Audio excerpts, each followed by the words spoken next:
Deputies investigate a suspected mobile meth lab found in a Kalispell parking lot. Glacier National Park is advising park visitors to have a plan B if they are hoping to visit this summer. And the inspiring story of a man who uses his condition of autism to inspire others. Powered by the Montana Television Network. This is the 10 o'clock news on KAJ, Montana's news leader. Good evening and thanks for joining us. I'm Don Fisher. A man is in custody after deputies say he was cooking meth inside his vehicle parked in front of the Kalispell Kmart. MTN's Nicole Miller has the latest on this investigation. Early Monday morning around 1:30 a.m., a deputy with the Flathead County Sheriff's Office checked in on this vehicle after seeing it parked in front of Kmart and someone sleeping inside. Flathead County Sheriff Chuck Curry says the deputy then observed what in his experience were the makings of a meth lab. Curry says this is what's called a mobile meth lab. They were producing methamphetamine inside the vehicle. This is probably the kind of bottom of the barrel, if you will, method. It's done in usually the large soda bottles, plastic soda bottles.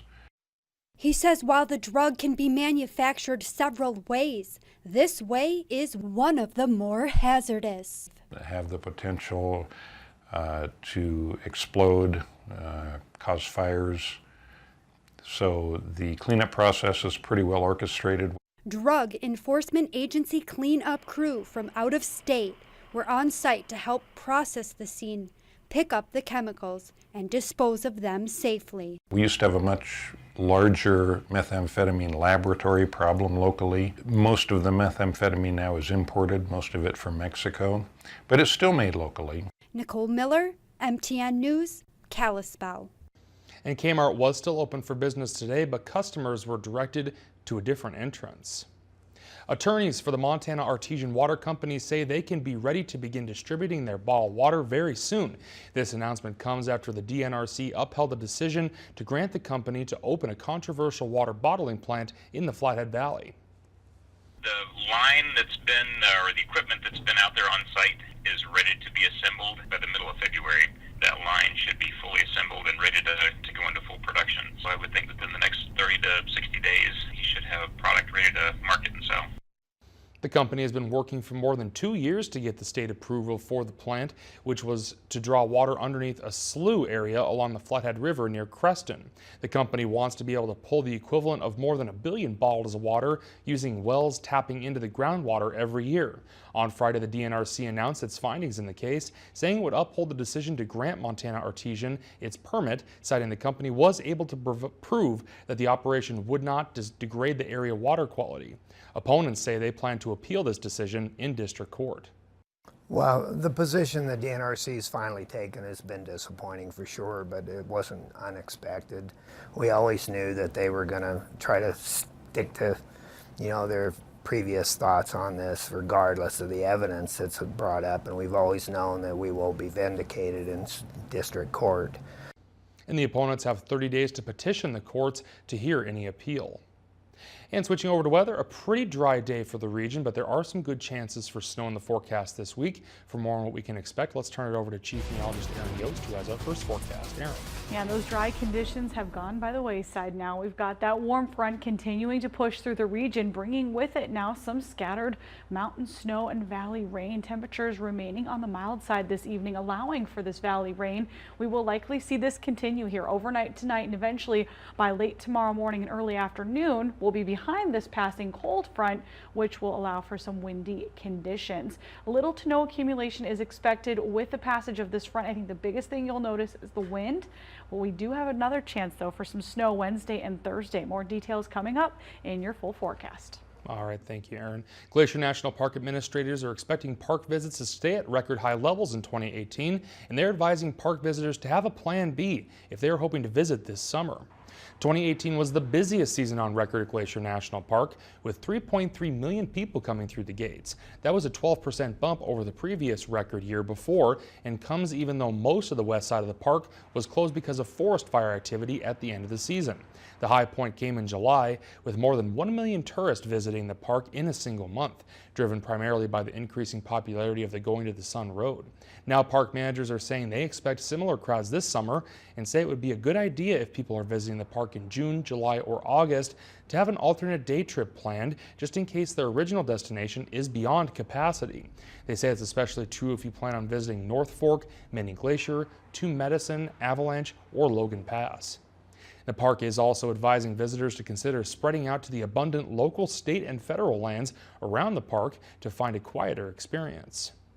A missing persons report was filed for 55-year-old Darlene Billy in December, but her daughter says that they haven't heard from her since late October. Billy is originally from Mississippi, but has lived in St. Ignatius for years. Last the family heard, she went to visit her husband in North Dakota. Billy's daughter, Jalen Carpenter, says it is unlike her mother to be out of contact for this long. She spoke with her mom in October to tell her that she should come home to visit the birth of her grandson, and has not heard from her since. Now she says tribal law enforcement agencies and others are working on the case. Her grandkids mean everything to her. You know, she wouldn't have missed the birth of my son for anything. It's just weird for her not to be in contact, because my daughter was like her world. She cared so much about her. And Darlene is described as 5'7" tall and about 160 pounds. She has either black or gray hair and was last seen on the border of Montana and North Dakota. If you have any information, you are asked to contact the CSKT Tribal Police at 675-4700. And the case has caught the attention of groups that advocate for missing and murdered Indigenous women in the United States. The latest lawsuit over management of the National Bison Range is being settled, clearing the way for the U.S. Fish and Wildlife Service to resume development of a management plan for the National Bison Range. Development of a comprehensive conservation plan, as required by law, ran into a snag a couple years ago when the Public Employees for Environmental Responsibility filed suit. Pierre was particularly worried when the Fish and Wildlife Service began floating the idea that it must use a legislative transfer to turn over management of an 18,000-acre wildlife refuge to the Confederated Salish and Kootenai tribes. Pierre has been repeatedly opposed to the tribes playing a larger role in the bison's range management. However, word comes now that a settlement has been reached between FWS and Pierre, resolving the lawsuit and setting new deadlines for the management plan to be completed within the next 5 years. Pierre says some of its concerns were resolved last year when Interior Secretary Ryan Zinke stipulated the Interior Department would retain control of the bison range. But CSKT spokesman Rob McDonald notes that the settlement is actually silent on the question of the tribe's involvement, neither stipulating nor blocking the tribes from working with FWS, and he says that the tribes remain open to helping with the management plans and seeking participation in the bison range. A Ronan Middle School teacher resigns amidst an investigation into inappropriate relations that they had with an 18-year-old student. Ronan Superintendent Mark Johnson says on January 16th, the administration was made aware of these allegations and opened up a Title IX investigation. But before it concluded, the teacher resigned. The teacher worked as a 6th grade English teacher at a middle school and was an assistant high school boys basketball coach for the Ronan Chiefs. According to Johnston, no criminal charges have been filed at this time, and the Title IX investigation was incomplete due to the teacher's resignation. The man accused of trafficking 6 victims, including 3 children, for sex in Montana, claims his business was perfectly legal. Terrence Edward faces 10 charges related to prostitution. Prosecutors described Terrence Edwards as a violent pimp, but defense attorneys say he operated a perfectly legitimate escort service. Edwards was arrested in Billings after a 22-year-old Polson woman said Edwards forced her into commercial sex business. Federal investigators later learned that Edwards was trafficking at least 3 women, threatening them and taking all the money they made from commercial sex. Edwards later met a 15-year-old North Dakota girl online and drove hundreds of miles to pick her up and two teenage friends as well. Prosecutors say Edwards brought the girls back to Billings to work as prostitutes, and they also say the sex trafficking operation spans at least 3 states. The trial is expected to last 8 days.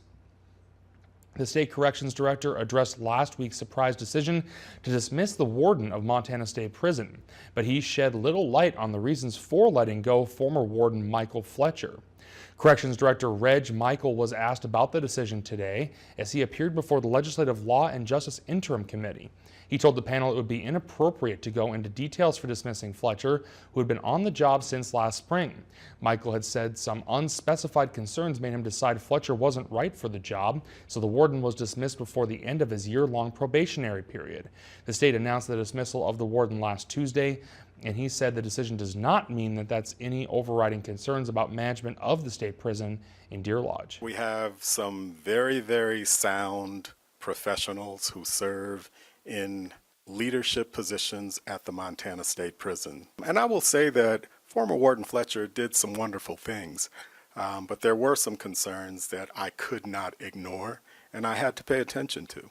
And I had some conversations with the governor and the governor's office about those concerns, and it was simply not an appropriate relationship to continue moving forward. And Michael said the state will be posting the warden vacancy soon. A number of groups are asking Ravalli County commissioners to back a request to cut back the speed limit on the busy Woodside Cutoff Road west of Corvallis. The current speed is 60 miles per hour for the 2 miles immediately east of Highway 93, dropping quickly to 25 miles per hour as it nears Corvallis. They're especially concerned about how busy the road has become in recent years, but also because of the traffic coming off and on the highway to reach the refuge and the FWP fishing access on the Bitterroot River. There have also been struggles on how to get a pedestrian walkway for the bridge. The groups are asking the commissioners to consider writing a letter of support to MDT to lower the limits during their Tuesday morning meeting. Coming up next, Aaron is back with your forecast for the rest of the week, and later the story of one Flathead County man that is using his condition to bring hope to others. Stay with us.